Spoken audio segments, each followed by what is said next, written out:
Nintendo DS and 3DS systems.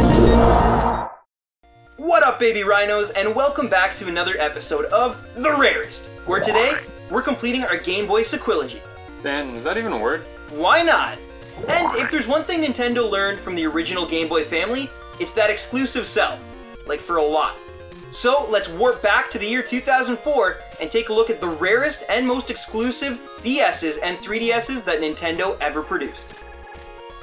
Before smartphones revolutionized the way we play games today, Nintendo was yet again at the forefront with their contribution, the DS. Since its reveal at E3 2004, the DS family has sold over 150 million units worldwide, and established itself as the best-selling handheld system of all time, even eclipsing the original Game Boy.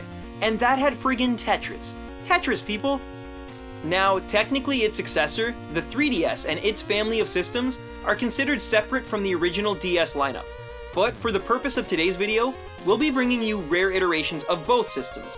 And to start us off, we have the rarest Pokemon in existence making an appearance with this Pokemon Center exclusive Mew DS. Admittedly, the system itself is sort of lackluster. It's a whitey pink color with the faintest outlines of number 151 on the outer front shell and above the left speaker. And yet, one of these babies used in box will set you back at least $500, and that's only if you get a lucky auction.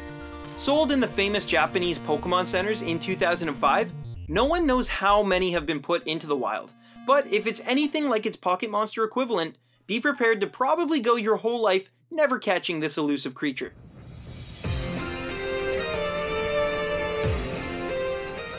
Keeping with the Pokemon theme, let's look at a much newer model, the Pikachu Edition 3DS XL. Deciding to adopt the complete opposite approach of the Mew DS, this bold and colorful console screams, "I love everything Pokemon and I don't care who knows it." At least that's what it would say if half of these beauties weren't still boxed on collectors' shelves. And who can blame them, with these limited edition units selling out in under a day at Pokemon Centers across Japan. It's also worth mentioning that around this same time, Pokemon Centers held lotteries for two awesome-looking Charizard and Eevee-themed versions, and yet, just like with the exclusive Pikachu Game Boy SP, this character still goes for the highest price amongst all three, although Charizard is actually not too far behind. If I had to guess, it's because this system is a perfect design for its character, and a good representative of the series as a whole. They're currently going for around the same price as the Mew DS, so good luck, Pokefans.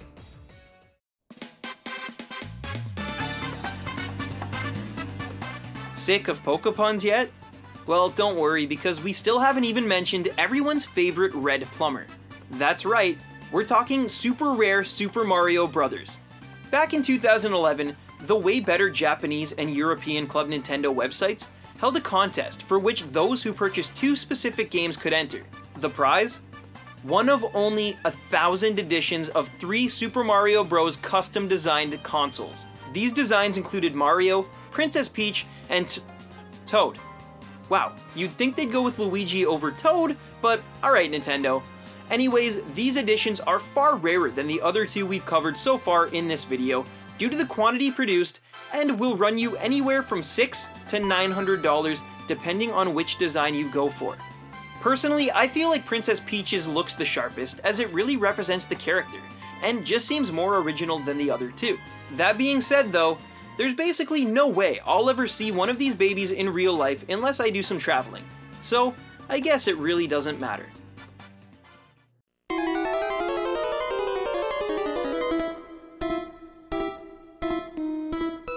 So what could be rarer than 1,000 limited edition systems? How about one, you cheeky rhino person? That's right, recently Nintendo's gotten into the habit of actually holding tournaments for their popular franchises, and traditionally the main prize, besides money of course, is a custom one-of-a-kind DS system. These range anywhere from the mega popular Pokemon tournaments to the more obscure cold set digital card game. So you'd better start practicing your Cory in the House skills, Randies, because if you get good enough, one of these priceless one-offs could be yours. And that is what we call the rarest DS and 3DS systems of all time. Well, I gotta say, looking at some of these rarer systems has me a little bit more nostalgic for the past. So tune in next week when we take a look at the rarest NES games of all time. And if you have any suggestion for what we should take a look at here on the show, let us know in the comments below. Magic, Beanie Babies, doesn't matter. Anything goes as long as it's limited. And of course, as always, make sure you let us know what your favorite system was in the comments section below. Also, share this video if you got any entertainment out of it at all. And if you didn't, well, thanks for tuning in, Mom. Happy hunting.